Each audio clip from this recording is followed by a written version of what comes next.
dalam kehidupan kita, saudara, itu selalu dihadapkan pada pilihan. Ya, betul tidak? Dalam hidup kita ini selalu dihadapkan pada pilihan. Nah, sebetulnya pilihan itu yang akan menentukan kita ini jadi apa, bagaimana, dan kemana. Coba renungkan 3 hal ini.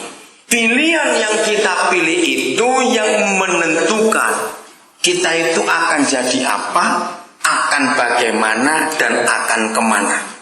Coba renungkan. Dalam hidup ini 3 hal ini mutlak. Saya ulangi, jadi apa, terus bagaimana, terus kemana. Anak-anak muda yang di sini perhatikan. Tadi dalam mobil perjalanan saya diskusi dengan 2 anak muda. Saya ini kalau ketemu anak muda itu semangat sekali. Ya. Kemarin pagi, saya berangkat pagi-pagi dari Jakarta. Nah, terus waktu saya ke toilet untuk kencing, saya lihat ada seorang cleaner yang jaga di situ. Ya, namanya Hadi. Hati saya tergerak untuk ngomong. Saya lihat jadwal, saya masih punya waktu. Saudara, ternyata dia anak dari Banten. Saya bilang dia, cita-citamu apa? Jawabannya klasik.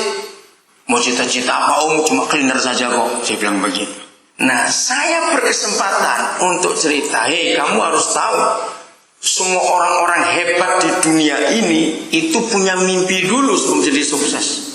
Saya tanya dia, kamu pakai Facebook tidak? Pakai om. Nah, itu dia. Kamu tahu nggak sejarahnya? Siapa? Kamu tahu nggak pendirinya? Nah, saudara, saya ini sangat sedih dan sangat nyesal dan sangat marah kalau saya bertemu anak muda yang kalau ditanya cita-cita apa, nggak tahu. Gemes betul itu. Sebab hidup ini nggak akan kembali lagi. Nah, saya ingin kalau gereja saudara punya tema yang hebat, visinya adalah gereja digerakkan oleh visi kerajaan Tuhan sehingga mampu mengubah komunitas dan mempengaruhi kota dengan nilai-nilai kerajaan dan memberi dampak positif bagi bangsa ini. Ini jangan cuma slogan nempel di situ. Setuju? Kalau saudara ketemu orang di mana saja, beri dorongan, beri semangat. Akhirnya Hadi, saya tunggu. Ternyata sampai kemarin saya belum SMS. Tadi pagi saya juga buka HP, saya belum SMS. Saya janji mau telepon hari ini. Saya mau dorong dia. Saya nggak perlu dia Islam Kristen, nggak urusan. Dia Islam. Pokoknya dia orang, saya akan berikan dorongan. Jadi ulangi lagi. Dalam hidup ini ada berapa hal tadi? Apa saja? 1? Nah, lupa lagi, belum 5 menit. Apa tadi? Jadi apa? Bagaimana? Kemana? Udahlah, hidup ini diputar-putar ya cuma 3 ini. Mau jadi apa? Jangan salahkan orang tua yang melahirkan kita. Setuju? Jangan pernah salahkan. Kalau ada di antara saudara yang hidupnya betul-betul hancur karena orang tua saudara nggak sayang saudara, jangan salahkan. Pilihanmu menentukan. Ayo, siapa yang pakai iPad, pakai iPhone di sini? Harus berterima kasih pada Steve Jobs. Betul? Saudara tahu sejarahnya? Dia harusnya jadi orang rusak. Dia harusnya jadi penghuni penjara. Sebab dia anak hasil perzinahan. Waktu kandungan umur 5 bulan, opa-omanya Steve Jobs dari pihak mamanya itu paksa gugurkan anak ini. Karena opa-oma dari pihak mama nggak setuju. Sebab bapak aslinya itu, bapak kandung itu orang Arab. Tapi mamanya Steve Jobs dia seorang yang bijak. Dia nggak mau gugurkan anak itu. Akhirnya ketemu satu keluarga, Paul Jobs. Lalu ini keluarga belum tahu ini anak laki perempuan jadi apa. Tapi luar biasa keluarga ini. Diadopsi sejak dalam kandungan. Siapa nyangka anak yang terbuang tertolak jadi hebat dan dunia diberkati lewat hidup. Nah itu pilihan. Dia jadi apa itu pilihan. Steve Jobs bisa punya hak untuk memaki-maki hidup. Dia punya hak untuk memaki-maki orang tuanya yang gak bertanggung jawab. Dia punya hak untuk memilih. Tapi tidak dia pilih yang luar biasa. Saudara, di antara semua tokoh yang mempengaruhi dunia, dia bukan orang Kristen. Saudara tahu dia Buddha. Sangat taat dalam ajaran Buddha. Tapi dia memilih untuk hidupnya menjadi berkat. Bukan Kristen. Jadi sebetulnya Steve Jobs menggenapi slogan yang kita pakai ini. Betul tidak? Dia mempengaruhi dunia, dia membawa dampak yang positif. Nah itu pilihan. Mau jadi apa itu bukan modal berapa. Setuju saya ngomong ini? Mau jadi apa bukan sekolah di mana. Mau jadi apa itu pilihan kita dalam hidup. Yang kedua, apa tadi? Bagaimana? Itu juga pilihan. Steve Jobs bisa menentukan dengan kemarahan dan kebencian pada orang tuanya, bisa. Itu pilihan, tapi dia tidak. Jadi bagaimana? Itu pilihan dia. Kemana? Masih ingat kisah hidupnya? Dia itu pendiri perusahaan Apple Computer. Dia itu pendirinya. Tahun 90-an, akhir 80-an, awal 90-an, dia itu diusir, itu kasarnya, oleh orang-orang yang dia angkat sendiri di perusahaan Apple itu. Nah, itu pilihan lagi. Ayo jujur. Kalau saudara yang mendirikan sebuah perusahaan, begitu perusahaan maju sudah didepak keluar, kira-kira saudara bagaimana? Kalau orang Jawa nyantet pasti, betul nggak? Disantet aja itu orang. Itu perusahaan bagus disini. Tapi itu tidak, dia hebat sekali. Dia tinggalkan Apple dengan sejahtera. Itu yang saya kagum. Terus dia menentukan pilihan hidupnya. Dia buka perusahaan-perusahaan lain cukup banyak. Salah satu, kalau saudara pernah dengar kata Pixar, tulisannya Pixar, itu perusahaan milik Steve Jobs. Salah satu film yang hebat di film Pixar adalah Avatar, dan banyak lagi yang lain. Itu pilihan. Setelah diusir dari perusahaan dia dirikan sendiri, dia nggak sakit hati, nggak kecewa, dia milih untuk kemana, dan banyak lagi. Maka itu sampai hari ini, walaupun dia sudah meninggal, dunia sangat berterima kasih dengan pilihan hidupnya untuk jadi berkat. Nah, kembali kepada kita masing-masing. Besok Imlek jangan cuma ribut angpau, awas. Pilihan hidup saudara adalah mau jadi apa hidup ini, mau bagaimana dan mau kemana. Saudara, filosofi pilihan ini sangat manusiawi dan semua orang pasti tahu. Maka itu mengapa sejak awal, begitu manusia pertama dilahirkan di dunia, itulah Adam dan Hawa. Saudara perhatikan, apa yang Papa di surga buat pertama kali untuk mereka. Ayo, yang dibuat pertama kali setelah mereka ada di taman itu, Tuhan memberi apa? Loh, masa lupa pohon itu loh, pohon buah itu loh. Tuhan memberi apa? Pilihan. Angelirere. Betul? Tuhan memberi pilihan. Nah, orang pesimis, orang yang pikirannya negatif, terus orang yang hatinya penuh kepahitan, maka selalu protes. Mengapa Papa menciptakan pohon yang dilarang untuk dimakan? Kan logikanya memang masuk. Kalau memang buah itu nggak boleh dimakan, ngapain diciptakan? Betul tidak? Tapi orang yang mau maju, dia nggak lihat secara negatif. Justru orang yang mau maju, dia senang dengan pilihan itu. Karena pilihan itu menentukan kita ini akan kemana. Maka itu penting sekali. Saudara, khususnya anak-anak muda ini, pilih. Orang-orang tua, papa mama, ajari anak-anak kita untuk milih. Jumat malam ini pertama kali dalam hidup saya mengalami sebuah peristiwa yang sangat unik, saudara. Salah satu anak kami, dia itu yatim piatu. Saya pelihara dia sejak dia masih SMP. Saya nggak pernah ketemu ayahnya sudah meninggal waktu dia masih bayi. Nah, saya kenal ibunya. Ternyata waktu SMP ibunya pun meninggal. Akhirnya anak itu kami ambil, kami sekolahkan SMP. Belum tahu mau jadi apa. Ketika SMA, kami bawa dia pertama kali ke Nabili. Begitu dia melihat pekerjaan yang kami kerjakan sebagai papa mamanya, dia orang Ambon, papa Ambon, mama Manado. Muncul cita-citanya, saya nanti akan kuliah hukum. Saya tanya, namanya Ronita Lapesi, kenapa kamu mengambil hukum? Setelah saya melihat pekerjaan papa mama di Nabire, perlu ada orang hukum. Saya kagum, anak SMA sudah melihat jauh. Bagus.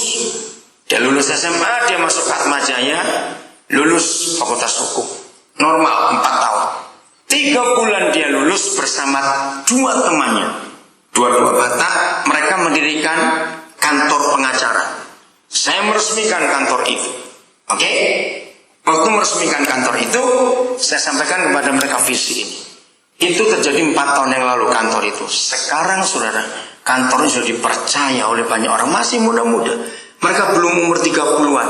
Yang paling tua dari 3 orang ini adalah umur 28. Sekarang di kantor mereka sudah ada 11 pengacara yang bergabung. Dan salah satunya adalah orang penting di negara ini yang membuat hukum perundang-undangan buruh. Sekarang mereka dipercaya untuk menangani kasus Kesultanan Jambi, tanah 900.000 hektar. Saya bangga dengan dia, jelas sekali. Nah sekarang ini banyak pelayanan kami kerjakan. Dia ini orang legalnya, bagian hukumnya. Nah yang mengagumkan, dia ini buka kantor pengacara mungkin satu-satunya di Jakarta atau di Indonesia. Dengan prinsip, ketika mereka meresmikan, maka mereka buat slogan atau moto itu, kantor pengacara ini tidak akan mau ngurus perceraian. Padahal pengantar pengacara itu paling dapat duit kalau ngurus perceraian. Karena sedang yang repot-repot, duitnya banyak.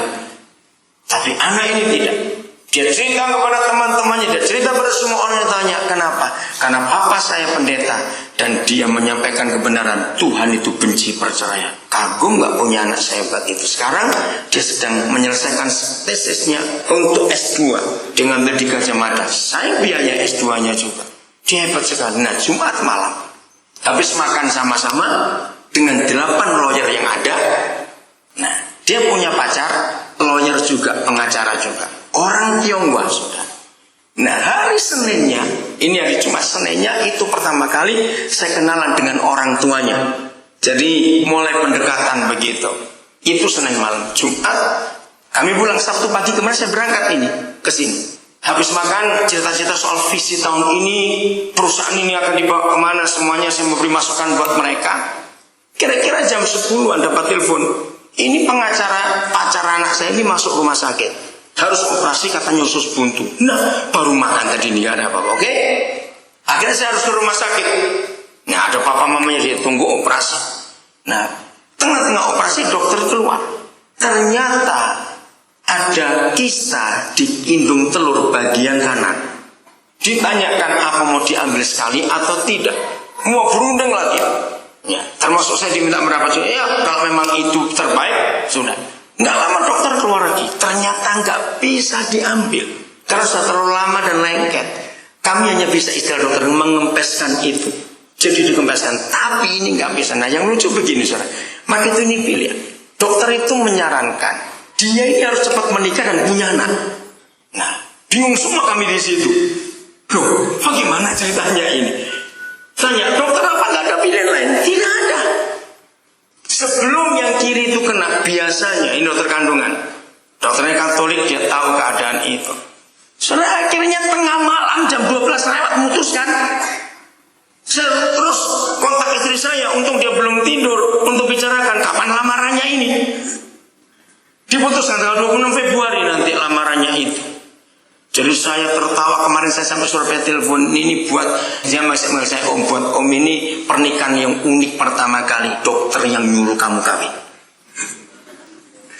Saudara, nah lalu saya tanya pada orang di rumah sakit itu, saya tanya pada orang tuanya, maaf, saya dari pihak laki, saya ingin tanya, kenapa kalian dua bisa menerima? Saya ngomong, biasanya orang Tionghoa kan sulit, nah ini hitam lagi saudara, karena Ambonnya lebih kuat daripada Manadonya. Nah, terus dia cerita gini, ini mamanya yang cerita. Dia ini sudah pacaran berkali-kali. Pasti mental cowoknya itu. Karena dia, aku pengacara, wah kalau apa itu, debat itu, ternyata nggak ada laki-laki. Nah, mamanya cerita, sejak ketemu anak bapak, anak ini bisa tunduk. Dan dia bisa ngerti. Jadi ini pacaran yang paling lama, padahal baru 5 bulan pacarannya. Yang lain mental semua sebelum 3 bulan katanya. Ya udah kalau memang itu keputusan dan mereka dua, jadi selesai operasi harus ditanya ini bagaimana, karena itu keputusan dokter dia sudah dipercepat saja. Tadinya Denny sudah dapat beasiswa untuk ngambil S2 di Leiden, ya terpaksa ditunda dulu karena harus menikah. Nah itu pilihan. Anak ini bisa marah kepada Tuhan kenapa papa mama meninggal waktu dia masih kecil, tapi dia milih. Saya pun bisa milih untuk nggak terima anak ini, itu pilihan. Tapi Tuhan menunjukkan kepada sesuatu yang luar biasa dalam hidup anak ini. Bisa ngerti ya, itu semua pilihan. Jadi ketika Papa di surga membuat pohon yang buahnya tidak boleh dimakan, itu untuk kita memilih, bukan untuk menjebak, bukan untuk menjatuhkan. Jawab ya atau tidak. Orang pesimis akan marah. Ya, itu kan jebakan, itu kan sengaja. Kan Tuhan tahu kalau manusia itu kan jatuh dalam dosa, kenapa sengaja dipakai buah itu? Tidak. Bukan Tuhan sekejam itu supaya kita bisa milih. Oke, kita lihat dulu satu ayat ini. Ulangan pasal 8.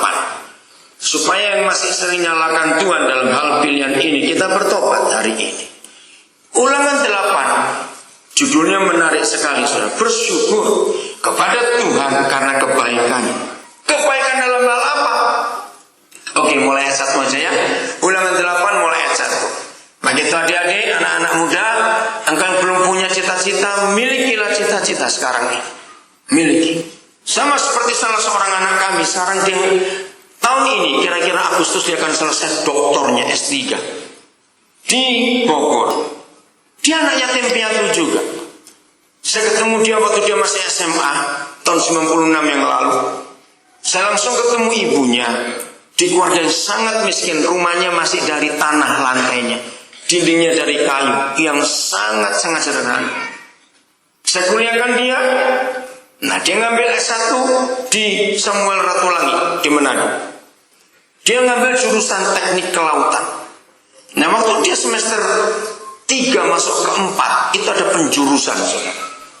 Penjurusannya adalah suruh milih 4. Nah, waktu dia tunjukkan kepada saya, Papa, saya suruh milih 4 ini yang mana? Nah, saya bilang kalau kamu tanya ayat, Papa ngerti. Yang barang ini Papa gak ngerti apa ini. Nah, tapi Roh Kudus menggerakkan yang nomor 3. Ada kata toksikologi. Dikit-dikit saya ngerti itu racun, tapi racun apa saya nggak tahu. Nah, terus saya diam dulu. Roh Kudus tunjukkan yang ketiga. Gini aja, kamu yang milih dulu, nanti Papa akan cocokkan. Karena Papa sudah tahu Roh Kudus tunjukkan yang mana. Saya milih nomor 3, Pak. Wah, tepat kalau gitu. Nah, terus saya tanya balik, kenapa kamu milih nomor 3? Saya milih tapi nggak ngerti masalahnya. Kenapa itu? Nah, terus dia cerita. Di laut itu ada 4 racun, 4 macam racun. 1 racun dari ikan-ikan yang ada racun. 2 racun dari ganggang-ganggang laut, tumbuh-tumbuhan laut. Yang ketiga racun dari koral, dari terumbu karang. Nah, 3 racun ini, anak ini berkata kepada saya, dia sudah yatim piatu, adalah baik untuk ekosistem. Tapi racun keempat pahit yang jahat. Racun apa itu? Limbah pabrik dan limbah dari rumah tangga. Nah, itu yang merusak. Nah, saya akan ambil teknik kelautan jurusan ini. Baik kalau gitu. 20 Desember tahun 2001, saudara, dia di wisuda. 7 Desember 2001, saya ditelepon dosennya. Anak bapak ini dapat beasiswa ke Perancis. Saya bilang, kok kenapa bisa? Kenapa dia tidak cerita? Oh enggak, Pak, dia belum tahu. Nah, kalau dia belum tahu bagaimana persiapannya? Dia wisuda 20 Desember tahun 2001, saudara. Terus saya tanya bagaimana dia bisa dapat beasiswa ke Perancis untuk S2-nya. Nah, ini yang luar biasa, saudara. Waktu semester 6 ke 7, dia itu memaksa saya untuk membiayai ke Nabire untuk buat penelitian skripsinya. Saya bilang mahal biayanya. Nah, Manado, Nabire Manado, alat-alat semuanya. Nah, yang saya kagum begini, kenapa kamu maksa buat penelitian di Nabire, di laut Nabire itu? Ya kan papa mama tinggal di situ. Maka saya harus tahu lautnya itu bagaimana. Saya kaget. Maka itu dengar orang-orang tua. Kami nggak punya anak kandung, tapi Tuhan berikan anak-anak yang punya hati luar biasa. Nah, gara-gara dia meneliti Teluk Cendrawasih, laut itu sampai dari mulai Raja Ampat, itu daerah penelitian dia, sampai ke Teluk Cendrawasih di Nabire. Dosen ini bilang, saya lulusan Perancis, Pak. Negara itu sangat prihatin dengan 9 daerah di dunia. Nah, 9 laut di dunia ini harus diselamatkan. Kalau tidak, akan hancur dunia ini. Nah, dari 9 itu, Teluk Cendrawasih yang anak bapak ini teliti. Nah, Perancis akan memberi beasiswa kepada peneliti-peneliti Indonesia yang mau menyelamatkan 9 daerah ini. Saudara tahu pilihan dia? Ini luar biasa. 19 Januari 2002, saya antar anak ini ke Paris, ke Prancis, karena dia belum pernah ke Eropa. Tanggal 4 Februari 2002 dia masuk kuliah bahasa. Tanggal 3 Februari saya tinggalkan, dia pulang ke Indonesia. Dia menangis malam itu. Dia malam itu minta tidur dengan saya. Dia bilang, "Pak, saya takut." "Gak usah takut. Tuhan yang menyuruh kamu sini, lihat. Kamu pun gak pernah ngajukan beasiswa ke Prancis dapat." Saudara, 8 Agustus 2002 dia lulus bahasa. September 2002 dia mulai kuliah. Dia fasih sekarang berbahasa Prancis. Di Kementerian Kelautan dia cukup dikenal karena penelitiannya itu luar biasa. Berapa kali saya suami istri mengunjungi dia waktu kuliah, harus pindah 3 kota. Yang terakhir di Perpignan, itu Prancis Selatan. Dia meneliti Laut Mediterania. Berapa kali kami ke sana mengunjungi, masuk ke labnya, ini anak luar biasa. Saudara, begitu lulus S2, cepat. 2 tahun lebih dia selesai dengan nilai cum laude, karena dia pintar sekali. Nah, S3 pun sebetulnya dia dapat beasiswa untuk urusan doktornya. Tapi dia berkata, "Pak, saya nggak mau di sini." "Kenapa?" "Untuk apa saya neliti Laut Mediterania? Saya mau neliti tetap di Indonesia, di Papua." Kalau itu pilihan berangkat. Akhirnya dia milih IPB. Saudara, hampir selesai untuk doktor. Nah, itu pilihan dalam hidup. Sebelum kita melangkah lebih jauh di tahun ini, ayo kita milih. Yang mana? Itu pilihan. Untuk kita bisa marah dalam kehidupan. Oke, ayat 1 saya akan baca Ulangan 8. "Segenap perintah yang kusampaikan kepadamu kapan?" Ayo kapan? Nah, ini salah satu kehebatan kitab suci kita dibanding kitab suci agama apa saja. Di kitab suci kita adalah satu-satunya kitab suci yang kata waktunya adalah present tense, pada hari ini. Itu banyak sekali. Oh, sering itu apa-apa kamu? Tensesnya itu present tense. Karena dia ada tulisan, "Datanglah kerajaanmu, jadilah kehendakmu." Semua kuncinya pada kata hari ini. Walaupun kata hari ini di doa Bapa kami ditempatkan pada kalimat, "Berikanlah kepada kami," teruskan, "makan kami secukupnya kapan?" Pada hari ini. Itu semua berlaku pada hari ini. Bapa kami di surga, itu kapan? Pada hari ini. Dikuduskanlah namamu, kapan? Pada hari ini. Datanglah kerajaanmu, kapan? Pada hari ini. Ampunilah kami kesalahan kami seperti kami mengampuni orang bersalah kami. Kapan itu? Pada hari ini. Nah, hebatnya saudara, kalau tenses kitab suci kita itu present tense, berarti dia berlaku sepanjang zaman. Orang-orang tua kita yang membaca ayat ini 50 tahun yang lalu, bunyinya apa? Loh, kok diam saja? Bunyinya apa? Ada hari ini. Kalau kita baca 10 tahun yang akan datang, kata waktunya ada hari ini. Jadi ini up to date, berlaku sepanjang zaman firman Tuhan itu. Enggak ada yang kuno. Tapi yang luar biasa, yang menggunakan past tense yang sudah lewat, catat baik-baik, itu adalah semua janji-janji Bapa kita. Semua janjinya pasti past perfect tense. Aku telah. Tahu nggak bedanya itu? Loh, ini kok kayak nggak ngerti bahasa Indonesia sih orang. Tunjukkan semua saudara tahu begitu loh. Susah bener ngomongnya. Betul? Mengapa semua janjinya itu telah, bukan akan? Artinya, loh apa artinya? Sudah selesai. Kita tinggal ambil saja. Seperti kalau anak saudara lapar, lapar. Sudah matang itu masakan di meja makan. Tinggal ambil saja. Nggak usah tunggu mamanya belanja dulu, masak. Enggak, sudah selesai. Nah, itu bedanya pada hari ini. Jadi kalau besok kita baca ayat ini bunyinya besok begitu? Enggak.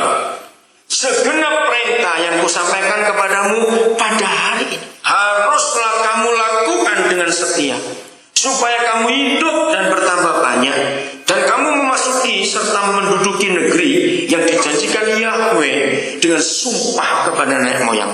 Ingatlah kepada seluruh perjalanan yang kau lakukan atas kehendak Yahweh Tuhanmu di padang gurun selama berapa minggu? Loh, kalau minggu itu ya kalikan 40, itu kali 8, itu maksudnya. Berapa tahun?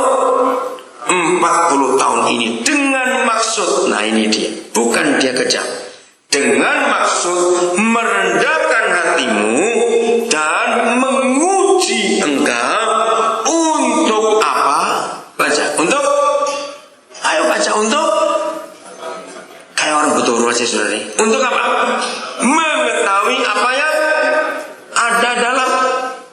hatimu. Terus, ayo, yang hafal kitab mesti lihat di sana. Kelihatan nggak sih? Oh, ini terlalu kabur, ini kuning sama kuning nggak jelas. Cepat diganti itu yang multimedia.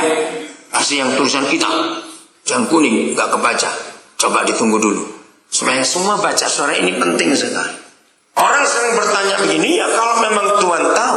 Nah, bedanya tahu dan menentukan. Ya, saya ulang. Bedanya Tuhan itu maha tahu, tetapi ingat, dia tidak menentukan. Ngerti bukan maksudnya? Oke, yang punya pasti tahu. Maka itu apa-apa pakai contoh anak. Kalau anak-anak saudara, kok jadi kecil tulisannya? Kalau anak saudara baru belajar jalan, ya baru belajar jalan, terus mereka akun itu mulai jalan kemana-kemana begitu. Pernah nggak kita berkata, ini nanti jatuh. Karena cara dia jalan itu berbahaya. Nah, saudara sudah tahu nggak dia akan jatuh? Siapa jawab? Sudah tahu belum akan jatuh anak itu? Kenapa tahu? Karena cara jalannya. Tapi kan saudara nggak menentukan. Lo jawab iya atau tidak? Ya goblok dong mamanya. Jatuh kamu. Nggak ada. Kita tahu dia akan jatuh karena cara dia jalan. Tapi kita tidak menentukan. Nah, seperti itu Papa di surga. Dia memang tahu kalau Adam dan Hawa akan jatuh. Tapi bukan dia menentukan. Itu artinya untuk memilih, menguji. Saya ulangi kalimat terakhir ayat 2 ini penting. Yakni, ayo baca sama-sama. Ayo 1, 2, 3. Yakni, apakah engkau berpegang pada perintahnya atau tidak? Jadi saudara tahu nggak mengapa sejak awal sebelum manusia kenal duit, kenal apa-apa, selalu ada pilihan, selalu. Jadi sekarang jawabannya kenapa ada pilihan? Baru dibaca lali menaik. Ayo, untuk apa ada pilihan? Jawaban apa rere? Kenapa ada pilihan? Belum baca tadi dulu. Nek tidak jawab aku tak mulai habis. Percuma. Saya tanya, mengapa Papa memberi pilihan atau ujian dan macam-macam tadi? Nah, gitu loh jawabnya. Pak kok gak pinter-pinter iki nopo? Itulah arah-arah ini. Saya ulangi lagi. Mengapa ada pilihan? Untuk mengetahui kita ini nurut atau tidak. Bukan untuk menjatuhkan. Saya beri contoh begini. Setelah sudah dengar khotbah seorang hamba Tuhan, 2 jam penuh dia khotbah. Jadi nggak dihitung dari pujian. Itu bicara soal sabar. Kita harus sabar. Oh, Yesus itu sabar. Buah Roh itu sabar. Kasih itu sabar. Pokoknya selama 2 jam dia khotbah sabar. Apakah kita langsung tahu bahwa kita sudah sabar setelah dengar khotbah 2 jam sabar? Bagaimana caranya tahu kita sudah sabar atau belum? Cepetan. Bagaimana cara tahu? Diuji dengan siapa? Jangan bilang orang lain, yang dekat dengan aku itu. Betul? Yang dekat itu loh, suami dan istri itu saling uji. Bisa tukang parkir, bisa satpam, bisa tetangga, macam-macam bisa dipakai. Amin kan? Cepat. No. Amin. Takut. Amin. Betul? Jadi ujian itu harus ada untuk kita milih mau sabar atau mau tetap dengan karakter yang pemarah itu tadi. Jadi bukan Tuhan kejam. Saya ngerti maksudnya. Nah, maka itu yang selama 21 hari dari kemarin, sejak dari tanggal 1 sampai kemarin, yang belum diuji, sekarang doa, uji aku Tuhan. Saya nggak suruh tertawa, suruh jawab. Mau? Uji aku Tuhan. Lewat apa saja. Kapan saudara bisa tahu aku sudah hidup kudus? Ketika kita diuji dengan macam-macam percabulan itu. Kapan kita nggak mata duitan lagi? Jawabannya, kalau terima angpau tapi kosong. Dan saudara tidak marah, jadi saudara nggak mata duitan. Kalau nggak amin lah, jadi susah bener. Jadi semua yang Tuhan berikan kepada kita itu untuk memilih. Ayat 3 baca bareng-bareng. 1, 2, 3. Jadi merendahkan hatimu, terus memberikan kau lapar, terus memberi kau makan mana yang bosan gak enak, yang tidak kau kenal, yang juga tidak dikenal oleh nenek-moyangmu, untuk membuat engkau mengerti bahwa manusia itu bukan saja dari roti saja, tapi manusia itu dari segala yang diucapkan ya. Jadi lihat ayat ini sudah membiarkan engkau lapar. Maka itu kalau sering gak punya duit bersyukurlah, gak amin lagi. Orang kaya itu satu-satunya kelompok manusia yang disebut Tuhan Yesus susah masuk surga. Saya tuh mikir sudah ayat itu, kok nggak pezina, pencuri, perampok yang susah masuk surga? Ya, bahasa Surabaya kok jeketek gitu. Hanya orang kaya yang susah masuk surga. Aneh bukan? Maka itu yang pengen cepat kaya takut kamu susah masuk surga nanti. Mengapa orang kaya susah masuk surga? Saya menemukan banyak bukti.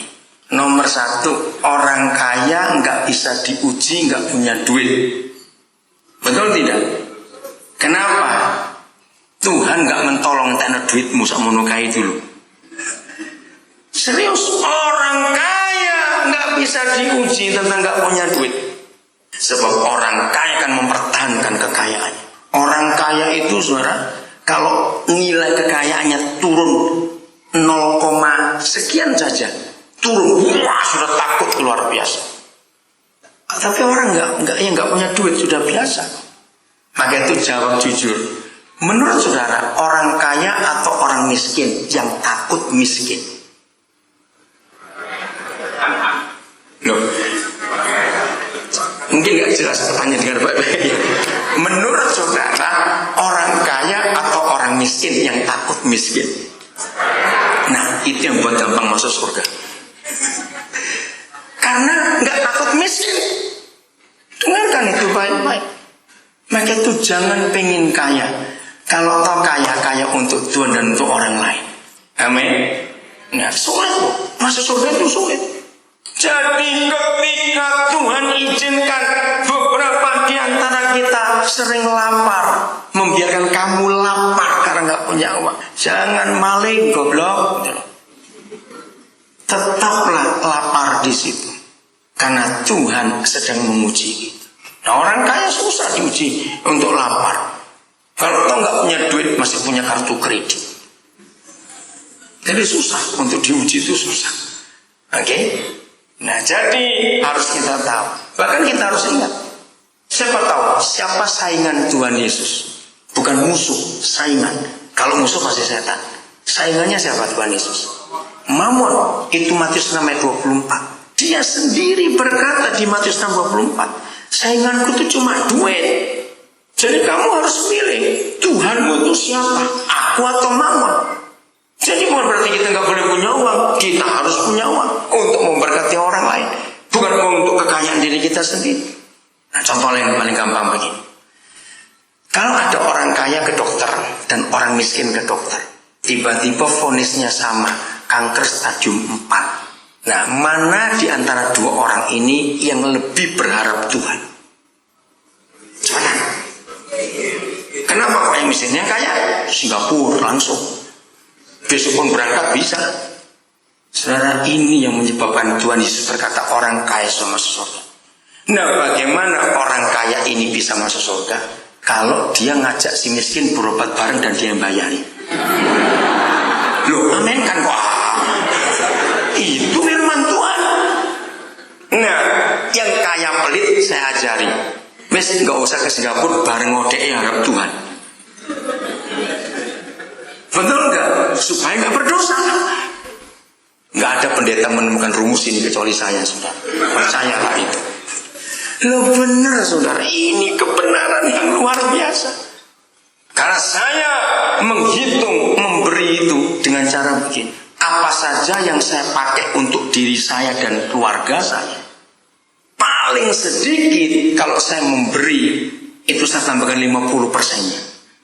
Ayo, Pura-pura nggak kerungu delon itu. Ayo pura-pura budek, awas saudara ya.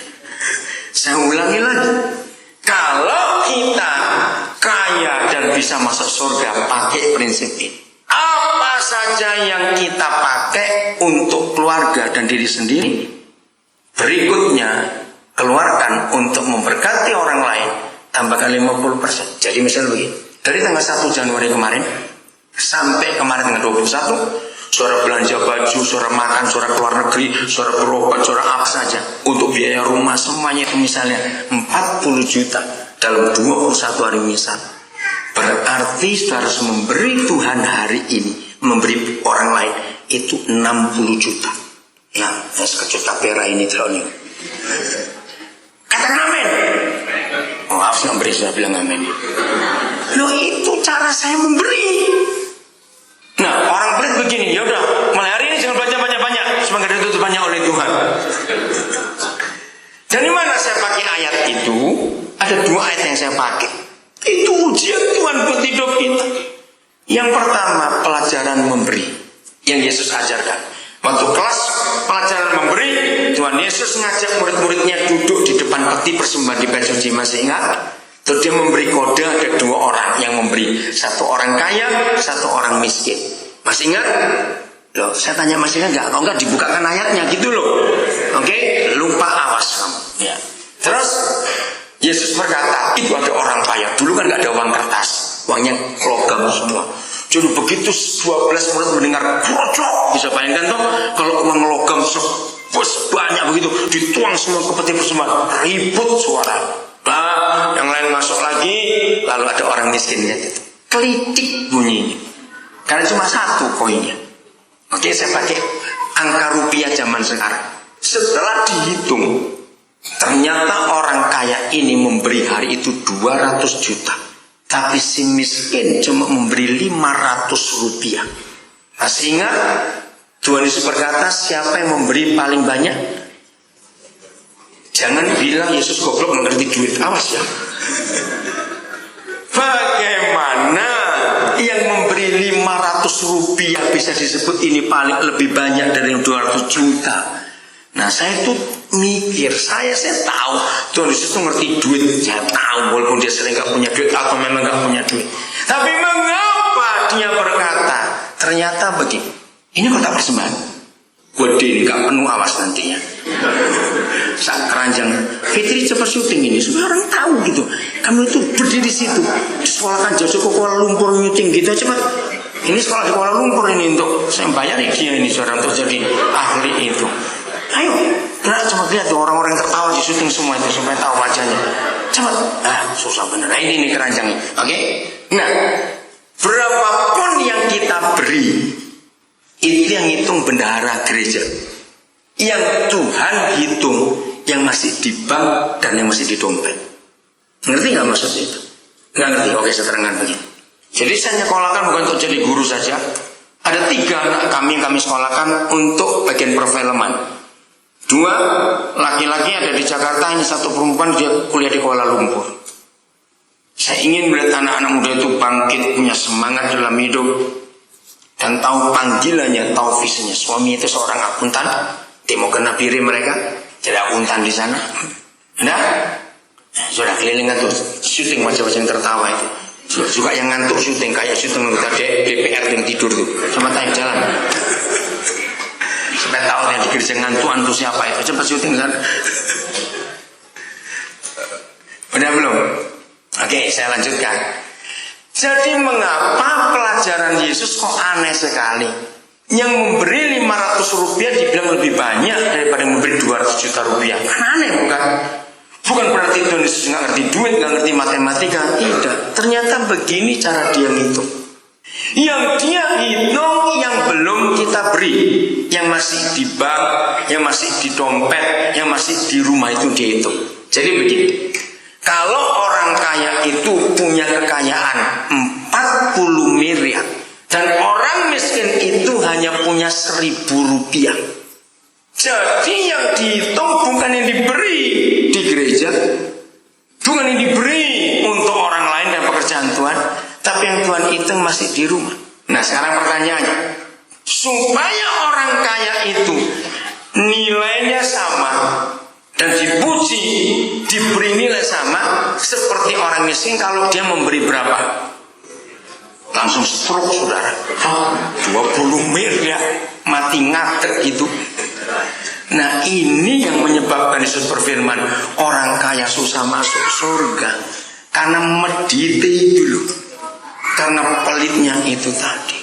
Ayat yang kedua itu ada di 2 Korintus pasal 8 ayat 1 sampai 3. Saya nggak ada waktu untuk membaca. Itu yang kedua.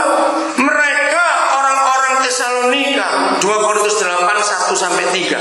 Orang-orang Tesalonika itu memberi melampaui kemampuan mereka. Nah saya mulai teliti. Kenapa? Coba lihat ya. Oke, ayat 2 sekarang. Ayat 2 coba lihat. Ya kalau sudah dibuka di layar, perhatikan. Selagi dicobai dengan berat, enak enggak? Saya tanya, enak enggak dicobai dengan berat? Enggak enak. Yang kedua, dalam apa?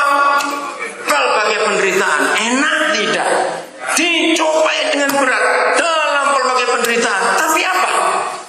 Ayo baca, mereka apanya? Sukacita mereka meluap. Yang ketiga kondisinya, dan meskipun enggak ayat 2, maksudnya ayat 2. Dan meskipun mereka bagaimana? Sangat miskin, namun mereka apa? Nah ini yang saya ambil ayat ini. Miskin. Salah, sangat miskin. Salah seorang anak saya tanya, apa sih bedanya miskin, sangat miskin? Dia jawab, kalau miskin nggak punya apa-apa, kalau sangat miskin apa-apa nggak punya. Oh betul juga kalau begitu.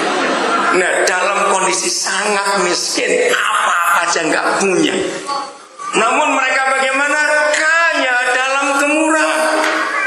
Ayat 3, saudara lihat, aku bersaksi bahwa mereka telah memberikan menurut kemampuan mereka, bahkan. Nah, ini ayat yang saya pakai. Berapapun yang saya keluarkan untuk diri saya dan istri saya, maka paling dikit saya akan keluarkan, saya tambah 50% daripada itu.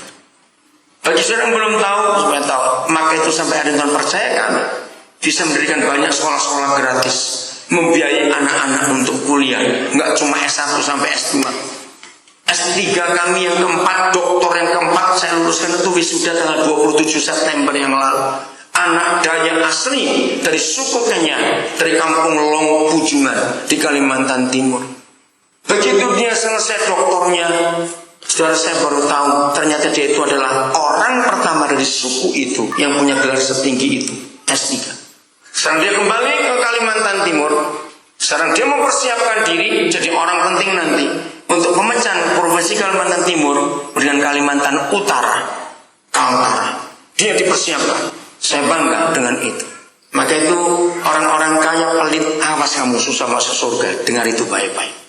Belajar untuk berani memberi dan menjadi berkat dalam hidup. Oke? Bagian terakhir. Jadi pilihan itu adalah kehendak Tuhan. Dari pagi tadi kita bangun, kita sudah di hadapan pilihan atau belum? Dari pagi tadi bangun sudah di hadapan pilihan atau belum? Sudah. Pilihan pertama adalah ini kencing dulu atau sembahyang dulu. Kan milih itu. Betul? Jangan bilang barengan. Oh jangan dong. Terus kencing sambil berdoa, awas itu. Bukan begitu. Oke? Semuanya pilihan. Sudah begitu kita milih lagi. Ini mandi atau tidak? Milih lagi setelah itu. Gosok gigi dulu atau makan dulu? Milih, semuanya milih. Sampai tadi kita mau ke sini. Kalau ada jalan ditutup, kita ketemu pilihan lagi. Milih yang mana? Ayat terakhir, saudara. Jadi kita harus memilih dalam hidup, karena itu memang hidup.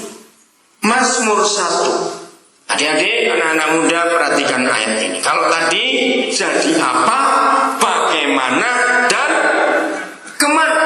Itu semua karena pilihan kita. Ayat ini kita akan lihat. Ayat 1 dan 2. Berbahagialah orang yang banyak duitnya. Begitu? Tidak. Siapa yang berbahagia? Ayo baca, siapa yang berbahagia? Orang yang satu tidak berjalan menurut dasar orang fasik, dua yang tidak berdiri di jalan orang berdosa, tiga yang tidak duduk dalam kumpulan pencemooh. Anak-anak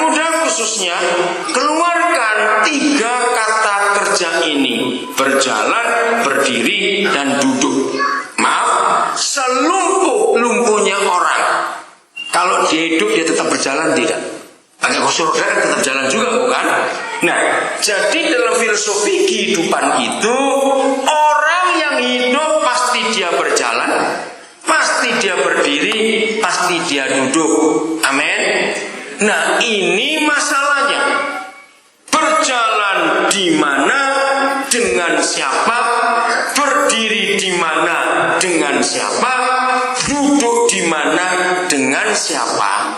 Maka orang-orang itu yang akan menentukan cara kita memilih sesuatu. Jawab iya atau tidak? Itu caranya. Jadi Alkitab ini saudara sangat hebat. Maaf, bagi yang pertama kali tahu saya menyampaikan firman dengan cara seperti ini. Saudara, saya tidak pernah menggunakan sistem teologi sama sekali dalam mengajar. Sebab teologi itu membelenggu saudara. Firman jadi tidak hidup. Nah, kalau saudara lihat cara saya ngajar begini, saya sudah berkali-kali diminta untuk berbicara di depan forum yang bukan Kristen. Contoh, hari Jumat minggu yang lalu, bukan kemarin, saya ada di sebuah kantor pengacara di Landmark Building, lantai yang ke 20 berapa saya lupa. Itu pertama kali saya diundang. Ternyata itu pertemuan para pengacara bukan Kristen. Mereka pakai istilah Monday Community. Saya dulu lupa, saya mesti ajaran Monday Community apa begitu. Saya kok jadi lupa. Nah, saya diminta untuk berbicara tentang hukum di negeri ini. Ternyata Alkitab ini isinya luar biasa. Hari-hari ini anggota dewan kita disorot habis-habisan. Mereka kaget, bahkan yang pengacara Kristen nggak pernah tahu bahwa di Alkitab ada ayat seperti itu. Nah, karena mereka tahu saya pendeta, saya pakai Alkitab, tapi bukan untuk khotbah, untuk menerangkan. Nah, kalian ini, wah seru sekali saudara. Coba saya beri contoh. Saya bahas masalah republik. Di dalam negara yang alirannya republik seperti Indonesia, siapa tahu ada berapa lembaga yang penting? Ayo cepat. Dulu kan belajar civic, gue masih sekolah dulu. Belajar PPKN bukan? Ayo, terus lu sembuh balik lo kabeh nang guru nih mana ilmu nih. Ayo belajar kembali. Di Republik ada berapa lembaga? 3. Apa saja? Ayo satu-satu dulu. Yudikatif, eksekutif, legislatif. Oke. Saudara tahu nggak itu ada ayatnya? Maka itu tolong rekan-rekan hamba Tuhan, rekan pengkhotbah. Kalau khotbah itu cuma saudara, Yudea saudara, Galilea, Yerusalem, yang datang bingung, itu panganan opo yang nggak tahu. Kalau kita menyampaikan firman yang kena untuk kehidupan sehari-hari, itu ada ayatnya. Kalau nggak percaya bukan.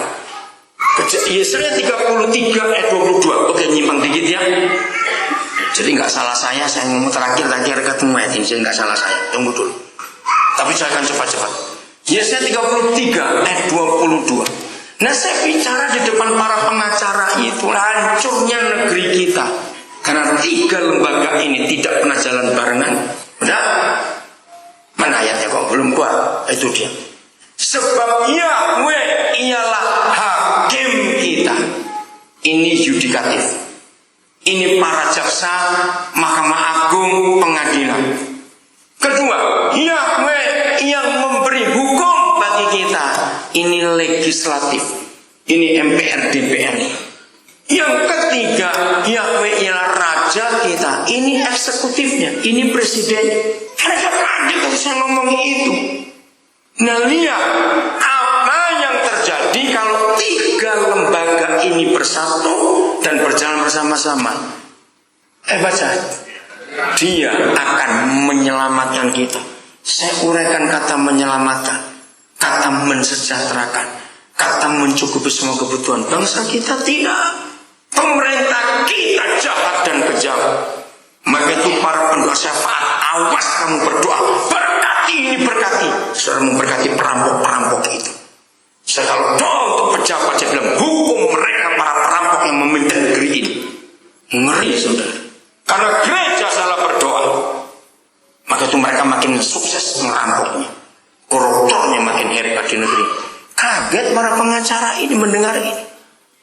Saya sampaikan kepada mereka, saudara-saudara sebagai pengacara-pengacara, tampil bicara hukum yang benar. Jangan takut. Nah, itulah Alkitab kita. Terus hari Selasanya, saya diundang ke Bekasi. Ada sebuah kantor yang punya berapa cabang di Jakarta. Dikumpulkan semua karyawan di kantor itu. Saya bicara lagi tentang motivasi kehidupan. Enggak semuanya Kristen, campur. Banyak perusahaan yang mengundang saya untuk bicara. Salah satu contoh lagi, PT Batik Keris. Saya sudah jadi pembicara di antara semua karyawan mereka. Jadi firman ini enggak cuma untuk orang Kristen, katakan amin. Lihat contoh Mazmur 1 ini tadi. Semua orang dalam hidupnya harus tahu dia berdiri di mana dengan siapa, dia duduk di mana dengan siapa, dia berjalan di mana dengan siapa. Betul tidak, saudara? Karena ini yang menentukan pilihan-pilihan kehidupan kita. 2 Mazmur 1 tadi kembali ya. Tetapi yang kesukaannya ialah Taurat Yahweh, dan yang merenungkan Taurat itu siang dan malam. Merenungkan itu siang dan malam. Meditasikan itu siang dan malam. Semua orang belajar apa saja. Anak-anak sekolah yang masih SMP, SMA, yang mahasiswa dengarkan. Kita belajar apa saja. Belajar yang paling baik itu bukan menghafal. Ternyata menghafal itu salah. Saya mempelajari dalam teori pendidikan. Ternyata menghafal itu salah besar. Maka itu anak-anak kita yang dulu pintar di SD, SMP, SMA, wah hafalannya kuat. Begitu dia kerja, dia lupa semua. Karena menghafal itu tidak disimpan, tapi merenungkan. Itu kalau bahasa belajar, mengulang-ulang mata pelajaran. Itu ternyata jauh lebih baik daripada menghafal. Maaf, saya nggak punya waktu untuk menerangkan. Jadi renungkan firman yang kita sering dengar. Maka firman itu akan memotivasi kita. Nah, jadi maksud Tuhan, berjalanlah dengan firman, berdirilah dengan firman, dan duduklah dengan firman. Oh enggak, amin. Amin. Renungkan firman itu jadi bagian dalam hidup kita. Maka semua pilihan kita akan benar. Ayat terakhir, janji ini terakhir. 2 Tawarik 20 ayat 3. 2 Tawarik 20 ayat 3. Ini contoh konkret seorang raja yang sangat hebat, tapi dalam hidup yang menggunakan hukum ini. Ya, saya baca ayat 1 dan 2 juga supaya tahu kisah sesungguhnya. Setelah itu Bani Moab dan Bani Ammon datang berperang melawan Yosafat bersama-sama sepasukan orang Meonim. Datanglah orang memberitahukan Yosafat, Raja, seulasan yang besar datang dari seberang laut Asin, dari Edom, menyerang tuanku. Sekarang mereka di Hasan Tamar, yakni En-Gedi. Misalnya kalau Surabaya ini sebuah kerajaan, istana kerajaan ada di daerah Menur ini, musuh sudah sampai ke Ngagel sudah. Itu artinya dan dekat. Yosafat tidak sempat mempersiapkan diri menghadapi itu. Ayat 3, Yosafat bagaimana? Menjadi takut, wajar walaupun dia raja, dia tetap manusia. Nah, pilihannya waktu takut itu yang menentukan. Dengarkan, pilihannya waktu dia takut itu yang menentukan. Kemarin siang setelah saya tiba di Jakarta, saya telepon anak saya pengacara tadi. Saya bilang, Ron, papa itu kagum, mama juga kagum. Anak saya langsung telepon istri saya. Luar biasa. Selama saya ketemu calon anak saya ini berapa kali, memang pintar. Cara dia argumentasi bagus sekali. Berapa kali dia dengar saya khotbah, dia berkata, Om sebetulnya pun bisa jadi pengacara. Bilang sudah, saya bilang begitu. Saya ngurusi banyak orang-orang susah, orang-orang terbuang. Om sedang ngurusi. Om belajar dari Musa. Pengacara pertama di dunia itu Musa, yang menjadi pembela antara Israel dengan Tuhan, yang mau dihukum. Musa berdiri di tengah-tengah.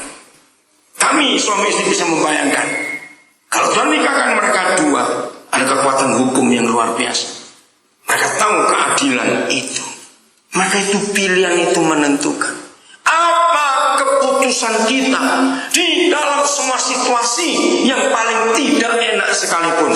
Yosafat dalam situasi yang sangat terjepit, takut. Ayo kita lihat kalimat berikut. Lalu mengambil keputusan,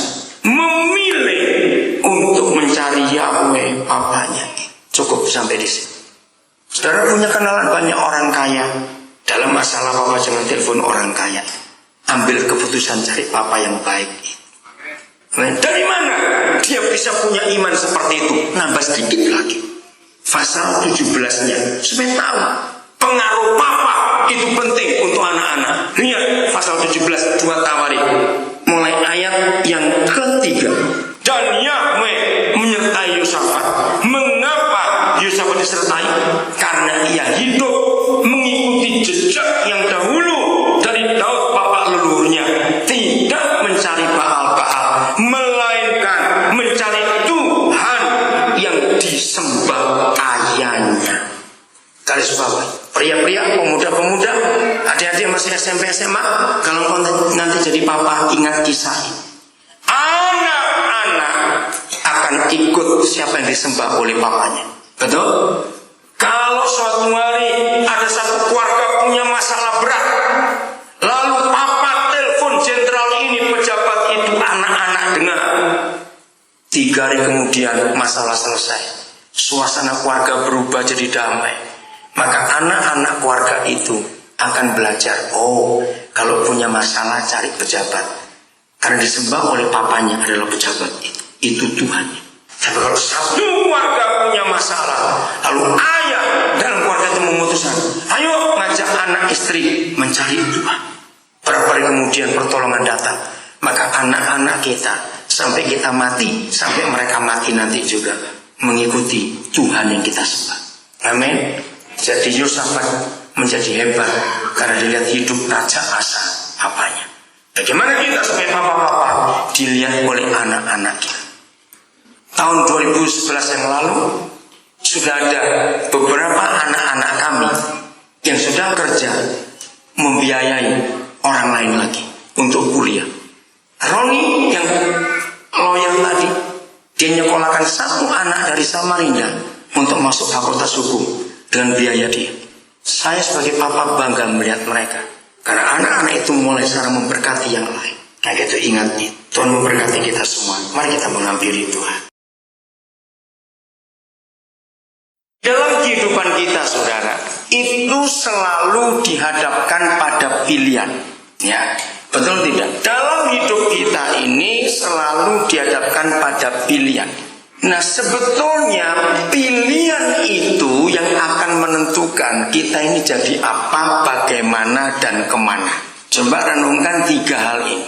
Pilihan yang kita pilih itu yang menentukan kita itu akan jadi apa, akan bagaimana, dan akan kemana.